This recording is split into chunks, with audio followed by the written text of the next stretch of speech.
Cuando las instituciones fallan, las personas comienzan a creer ciegamente en figuras mesiánicas. Detrás de cada líder carismático, hay un intelectual que construye la figura mesiánica. En México existió un hombre que tuvo el mérito durante 30 años de ser recordado como el héroe más aclamado en vida. Gozó de incontables festejos en su persona más que ningún otro héroe, vivo o muerto. Su nombre era Antonio López de Santa Anna, y detrás de su éxito estaba José María Tornel y Mendívil. Patria bajo asedio presenta Episodio 0. Antonio López de Santa Anna y José María Tornel y Mendívil. La amistad que marcó el destino de México en la era de la antigua república. El general Antonio López de Santa Anna es la figura más controvertida en la historia de México, ya que se le atribuyen la responsabilidad de las desgracias nacionales ocurridas en las primeras décadas de México como país independiente.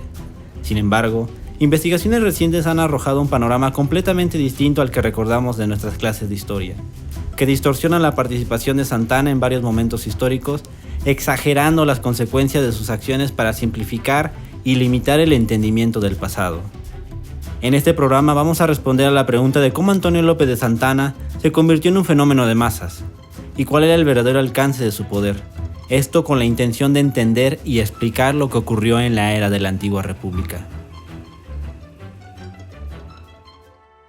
Patria bajo asedio es un proyecto independiente que busca traer a todo color, por primera vez en 200 años, a los hombres y mujeres que forjaron a la antigua república. Con tu donativo a través de Patreon nos permitirá rescatar a más personajes históricos del archivo y contar las historias más sorprendentes de la Primera República Federal.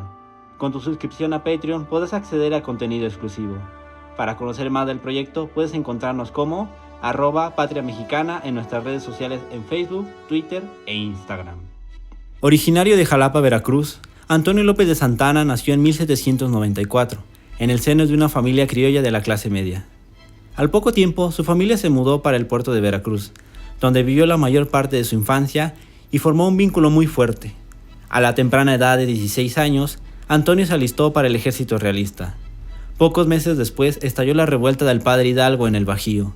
El joven Santa Anna fue comisionado para combatir a los insurgentes a lo largo de los territorios norteños de la Nueva España, lo que actualmente son los estados de Texas, Nuevo León y Tamaulipas. Fue reconocido por su talento y valentía en el campo de batalla. A lo largo de 10 años su carrera militar fue en ascenso.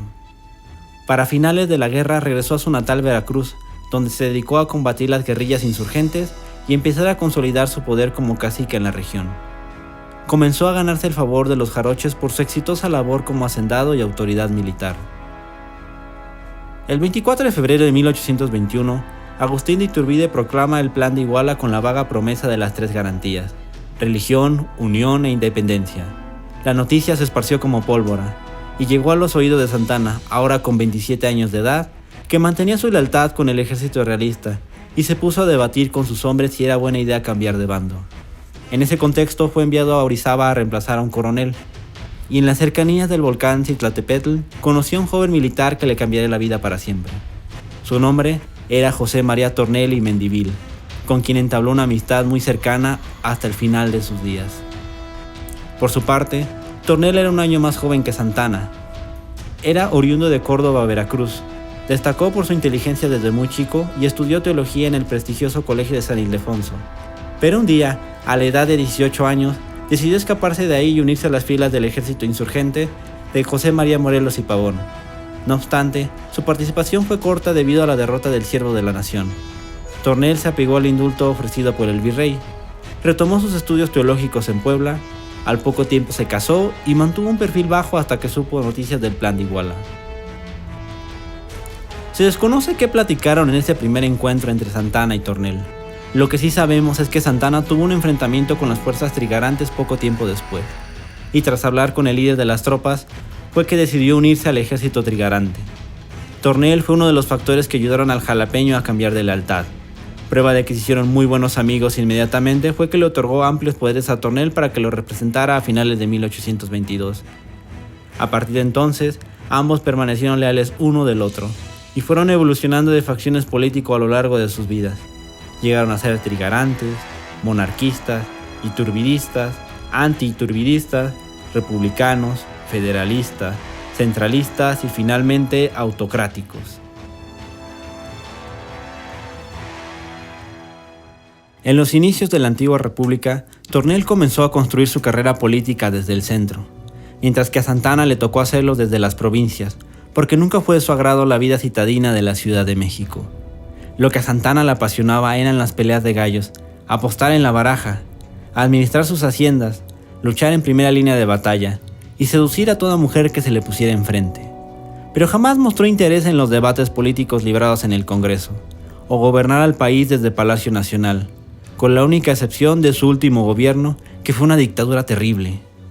Mientras que Tornel, que también compartía su afición por las mujeres y era más amante del teatro que de las peleas de gallos, mostró compromiso cuando llegó a ocupar diferentes cargos en el gobierno. Además, Tornel destacaba por su gran elocuencia, que en su etapa como federalista era muy conocido por manipular y movilizar masas para acarrear votos.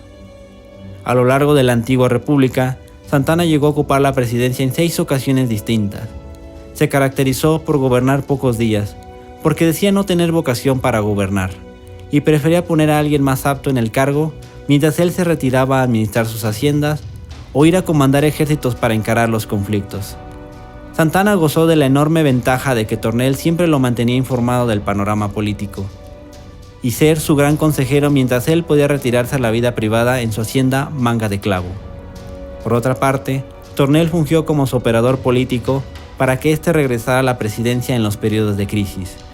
Así que durante la mayor parte de sus mandatos presidenciales, Santana era visto con sus ropas de ranchero o de militar en las provincias, mientras que hombres brillantes como Tornel hacían malabares desde la capital para sacar a flote el país. Santana tenía su base de poder en 2 pilares, el ejército y el estado de Veracruz, a partir de los cuales se explica por qué su figura pasó a convertirse de un caudillo a la leyenda viviente más aclamada durante la antigua república. En el caso del ejército, el jarocho supo ganarse su favor porque era conocido por ser defensor de los privilegios militares. Su visión sobre el papel que debían desempeñar las Fuerzas Armadas era el de ser mediadores de las disputas políticas sin tomar ningún partido, buscando apelar a la voluntad del pueblo mexicano. Bajo esa premisa, llegó a derrocar a varios gobiernos viendo que la voluntad general expresaba su malestar a través de la prensa o de pronunciamientos. Con la victoria de Santana contra las fuerzas invasoras de Isidro Barradas en 1829 y su participación en la Guerra de los Pasteles en 1838, lo consagraron como el héroe más aclamado entre la tropa y el pueblo mexicano. El ejército mexicano era una de las instituciones más importantes de la antigua república, porque gran parte del gasto nacional se iba en su manutención. Se creía que teniendo un ejército fuerte, el país estaría a salvo de las invasiones extranjeras. México vivió con el enorme miedo de amenazas de reconquista por parte de España y la Santa Alianza, y a la pérdida de territorio en manos de los Estados Unidos. Santana y Tornel pensaban que las necesidades del ejército estaban por encima de las necesidades de la iglesia o de los hacendados. Incluso pensaban que era el deber de la iglesia financiar al Estado y al ejército. Existe una consigna de aquellos días que resume todo lo anterior expuesto. La nación por el ejército por Santana. En el caso de Veracruz, Santana logró ganarse el favor de los jarochos, porque desde joven se dedicó a adquirir ranchos y ser hacendado de zonas estratégicas. Su influencia fue en aumento porque empezó a ser el principal proveedor de empleos, productos alimenticios e influencias de la región. En la biografía de Santana, escrita por el Dr. Will Fowler, queda al descubierto un hombre que mostraba un grado de dedicación a las labores de hacendado, que tenía una serie de instrucciones minuciosas de lo que debía cultivarse o criarse en zonas específicas. Indicaba a sus arrendatarios si podían cultivar caña de azúcar, cuántas cabezas de ganado estaban autorizadas a cuidar y dónde esperaba que se plantara frijol o construyeran gallineros. Es destacable mencionar que para la época, Veracruz era de vital importancia porque era la entrada de México al mundo. Era ahí donde transitaba el dinero a través de las aduanas, y cuando Santana requería recursos para levantar ejércitos, de ahí lo obtenía. Las aduanas de Veracruz representaban la tercera parte de los ingresos del gobierno nacional, y el puerto de Veracruz era el más importante de la república. En pocas palabras, quien controlara Veracruz ponía a temblar al gobierno. Es por ello que a lo largo de todo el siglo XIX, todas las facciones políticas que deseaban imponerse en el Palacio Nacional buscaron asegurar el control de Veracruz para garantizar su supervivencia. El sociólogo alemán Max Weber desarrolló el concepto de la dominación carismática para explicar la autoridad que ejerce un líder con carisma y cómo ésta puede destruir a un gobierno. A través de este concepto se puede explicar por qué en los momentos de crisis política Santa Anna iba y venía a Palacio Nacional. México atravesó por diversas propuestas políticas de las que Santa Anna fue gobernante, y son la Primera República Federal, la República Centralista, la Segunda República Federal y finalmente la dictadura. Por otra parte, Santa Anna entendía la importancia de la propaganda mejor que ninguno de sus rivales. Con Tornel a su lado, los panfletos y rituales, las piezas de oratoria y las fiestas habían ido de la mano, elevándolo a una categoría mítica de la que ninguno de sus contemporáneos disfrutó. Para la mayor parte de los mexicanos de la época, Santa Anna era conocido como el Libertador de Veracruz, el fundador de la República, el héroe de Tampico, el benemérito de la patria y el Napoleón del Oeste. Santa Anna fue el único caudillo de toda su generación que contó con una pluma tan eficaz como la de Tornel. Es por ello que su leyenda terminó por opacar a otras figuras como Anastasio Bustamante, quien gobernó por más tiempo al país que Santa Anna en la era de la antigua República.